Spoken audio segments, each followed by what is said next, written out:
Today, we're diving deep into one of the most fundamental parts of a neurological checkup, the motor system exam. Now, it might just look like a series of simple movements, but it's actually this fascinating detective story. And your body? Well, it's the star witness. I mean, you know the drill, right? The doctor asks you to squeeze their fingers, push against their hand, maybe walk in a straight line. It can feel like this totally random list of requests, but trust me, it is anything but. Every single test is a clue in a much, much bigger mystery. So we're going to pull back the curtain on this whole process. It's not some random checklist. It's a brilliant, systematic investigation. Your doctor is basically playing detective, and the way you move, your body's movements, are the clues to the health of its incredibly complex internal wiring. So how does this investigation even begin? Well, every good detective starts by looking for a specific set of clues. And when you piece them all together, they create this incredibly detailed picture of your nervous system's health. And really, it all boils down to these 4 core clues. By systematically checking out your body's attitude, your muscle bulk, its tone, and its power, a clinician can gather a just staggering amount of information. And the most brilliant part? It's all done without a single invasive procedure. It's a truly elegant piece of medical detective work. The investigation kicks off with the simplest, yet maybe the most powerful tool any detective has, just careful observation. Before a single hands-on test is done, the story is already starting to unfold, just by looking. First up is attitude. Now, this is simply the posture your arms and legs naturally fall into when you're totally relaxed.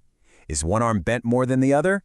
Is the leg kind of rotated outwards? A great example is that a stroke patient often has a very characteristic attitude, with their arm flexed up at the elbow and held tight to the body. That resting position? That's clue number 1. Next, still just observing, the detective's focus shifts to muscle bulk. They're looking for symmetry.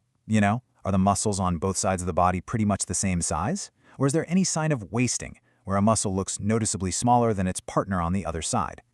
And this isn't just guesswork. There's real precision here. Clinicians might actually get out a tape measure and check the circumference of your limbs. A difference of just a centimeter can be a huge clue, pointing towards anything from some localized nerve damage to more widespread conditions like motor neuron disease. All right, the visual inspection is done. Now, the detective gets hands-on. We move from looking to feeling, and this next clue is all about muscle tone. Now, tone isn't about strength. It's about the tension that's in a muscle even when it's relaxed. Think of it as the muscle's readiness to act. A doctor figures this out by moving your relaxed arm or leg for you, just feeling for the amount of resistance. Does it feel kind of floppy, or is it stiff? And as you can see here, not all stiffness is the same. There are 2 main types of high muscle tone. Spasticity feels like a clasp knife, and it actually changes depending on how fast you move the limb. This points to an issue in what's called the pyramidal system. Think of that as the main highway for voluntary movement coming from the brain. Rigidity, on the other hand, feels like you're trying to bend a lead pipe, just constant resistance. This suggests a problem in the extrapyramidal system, which helps fine-tune our movements. So these 2 different feelings point to problems in completely different parts of the nervous system. How cool is that?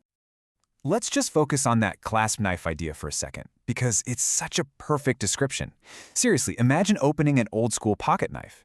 You feel that strong resistance right at the beginning, and then suddenly, whoosh, it just gives way and opens easily. That is exactly what a doctor feels when moving a spastic limb. That initial catch, followed by a sudden release, it's a classic clue. Okay, so we've looked and we've felt. Now comes the moment of truth, a direct test of muscle strength. This is where the detective asks the muscle itself to show what it can do. To make sense of muscle strength and, keep it objective, doctors use a standardized scale called the Medical Research Council, or MRC scale.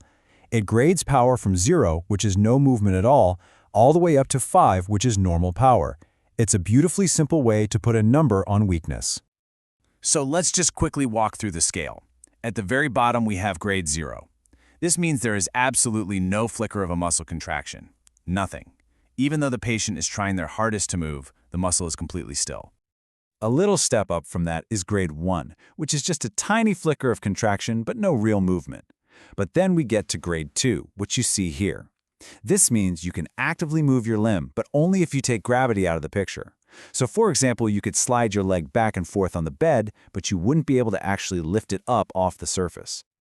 Grade 3 is a huge milestone. This is the ability to finally overcome gravity. You can lift your arm or your leg right off the bed. It's a really key functional level. Next up would be grade 4, which means you can move against gravity and some resistance from the doctor, but it's still obviously weaker than the other side. And finally, we have grade 5. This is normal, full-on strength, where you can hold a position against a doctor's strong resistance. So, from 0 to 5, a really clear story about strength or weakness starts to emerge. But what happens when the weakness is really, really subtle? A suspect might be hiding their secrets pretty well. For this, the detective has a few special techniques up their sleeve to uncover those hidden clues. And this brings us to one of the most elegant tests in all of neurology, the pronator drift. The instructions couldn't be simpler. Hold your arms out, palms facing up, and close your eyes. See, by taking away your visual feedback, your brain has to rely only on its own internal wiring to keep those arms steady. And if there's even a very subtle weakness in a motor pathway from the brain, the affected arm will slowly and completely involuntarily start to drift down and turn inwards. It is a brilliant way to unmask a weakness that might otherwise go completely unnoticed. So, we've gathered all the evidence. We've looked at attitude and bulk. We've felt for tone.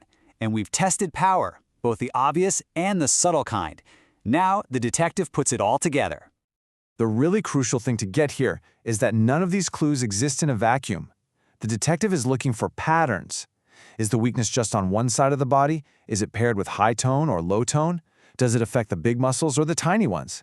The unique pattern of all these findings is what tells the story, and it's what allows the doctor to pinpoint the location of the problem, whether it's in the brain, the spinal cord, or way out in the individual nerves. And this brings us to a final thought, doesn't it? The motor exam is this formal, structured way of reading the story our body tells through movement. But that story is being written every single day in the way we walk and reach and even just hold ourselves. It's a constant subconscious broadcast about the health of our own incredible internal wiring. So what story is yours telling today?